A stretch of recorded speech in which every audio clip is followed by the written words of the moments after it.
Hey guys, what's up? It's McNeil from Louison Automotive, and today we're going to be doing a cost reveal for this 2016 Acura ILX that I'm driving. That's a car that Anna had for about 2 or 3 years now, and we finally got it sold. So let's get into the numbers and see what we made on this car.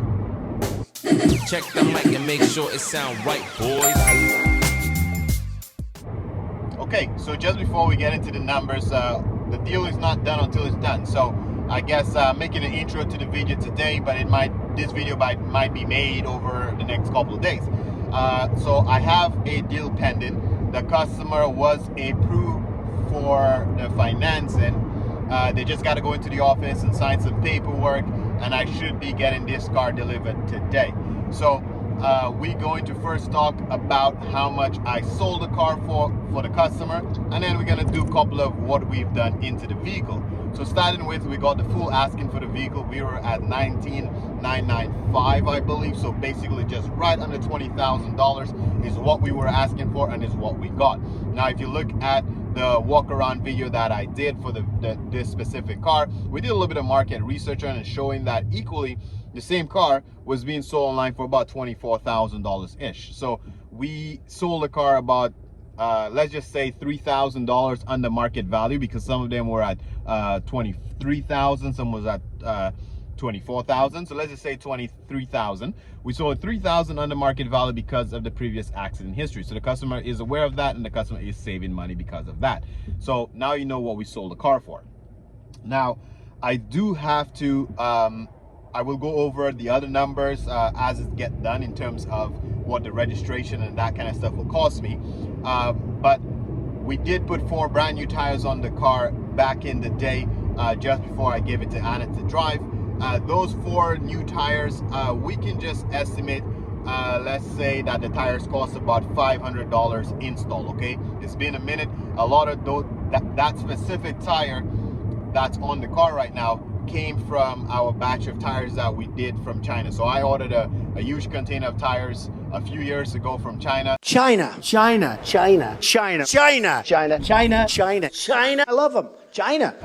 We did have these 4 tires in here. So retail on those tires normally is about $120 to $130 install. Let's just round it up to $500 for the set of tires on the vehicle. Okay, now you do know that the windshield has a huge crack on it, so I am going to get the windshield changed maybe sometime today or tomorrow. And one of those wipers is squeaky, so we are going to put 2 new wipers on there. You know that the wipers, we sell them, well, we put them install about $15 a wiper, so you're looking at $30 for those wiper blades. The windshield, I will tell you what it costs while we install it, and then we'll include the price there. I'm not sure what it's going to cost now, because I'm making this video kind of a day before, so we'll figure out what the windshield costs on this car. Okay, so it's another day here. It's another rainy day, so I think you can still hear me nice and clear in here, hopefully. That's why I always say the deal is not done until it's done. So a lot of what I said, we're gonna have to scrap that, because that finance customer did not take the car. I mean, the numbers are the same, so we're not gonna go over those numbers again. We're just gonna continue from there, but we're just dealing with a new customer. And that's why I always say, like I say, the deal's not done until it's done. He went in and signed the contracts, and did not like the interest rate that was offered, for about 16%. But still, I guess they thought they could have gotten a better interest rate. So we avoided the deal and move on. And I was getting a lot of leads on my car, so I didn't want to hang on too long with them. It's just yes or no, you want it or not. And I was able to secure a cash customer this time for the vehicle. So maybe we're a little bit closer to getting it done, because we don't have a bank standing in the way, charging an interest that the customer doesn't want. So this weekend, I took the car to the prospective new buyer's mechanic shop, third-party shop, and they did an inspection, gave him the green light, told him the car was awesome. The only recommendation that he had, and I use the word recommendation because it technically passes safety.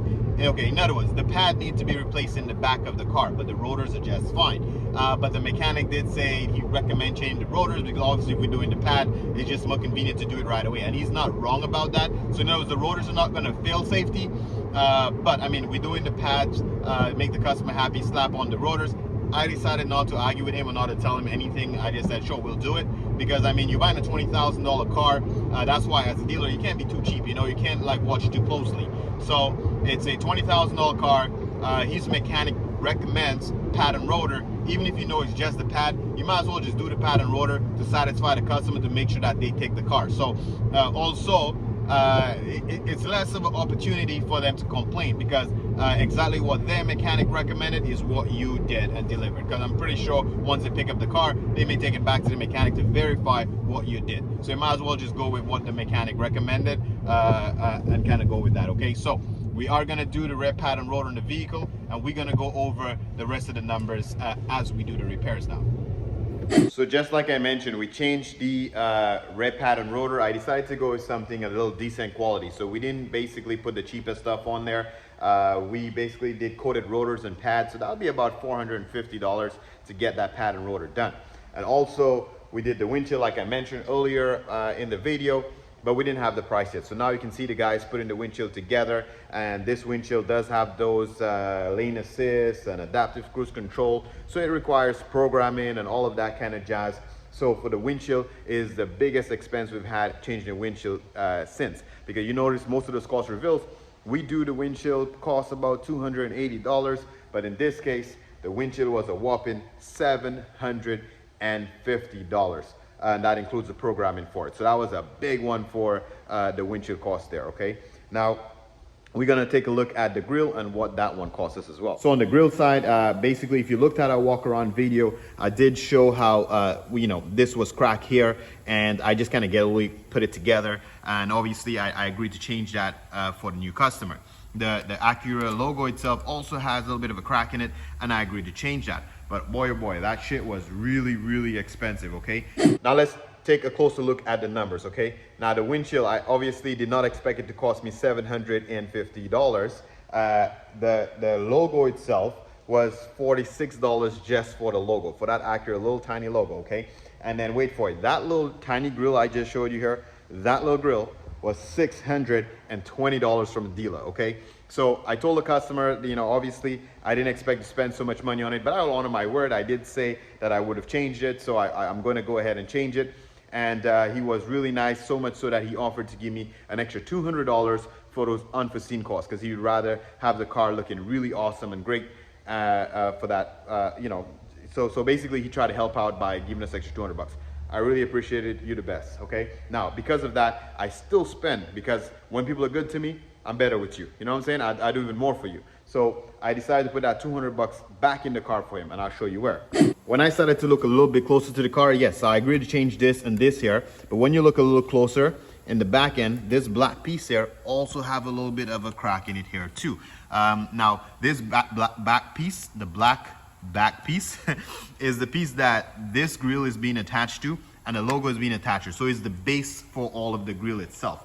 So what I decided to do is, I decided to change that as well. So I went ahead and changed that, and that equally was a $285 cost. So that cost $285, and this is us fixing it, putting it back together.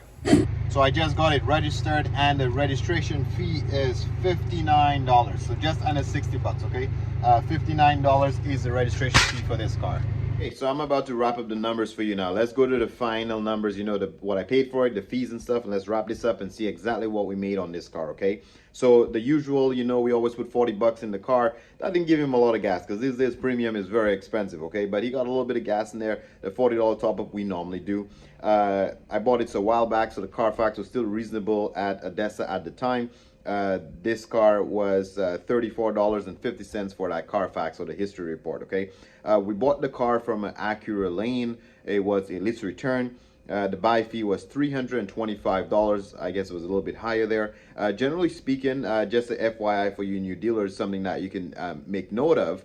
When you buy a car at the major auctions, if you are selling from one of those if you are buying, sorry, from one of those VIP sellers like a Honda, a Canada, any one of the major manufacturers, because they're a big account for the auction is going to charge them less fees. Okay, so in order to compensate for that, they charge you more fees.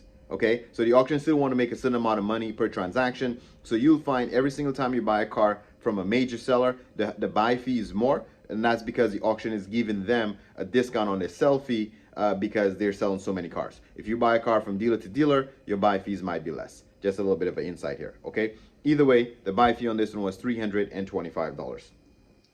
If we count, do a quick tally now of every single thing that we mentioned in those days of me doing that cost reveal, that's gonna give you a whopping $3,139.50 is what we put into it. So again, $3,139.50 is what we put in rehabbing that car, fixing that car, getting ready for the customer.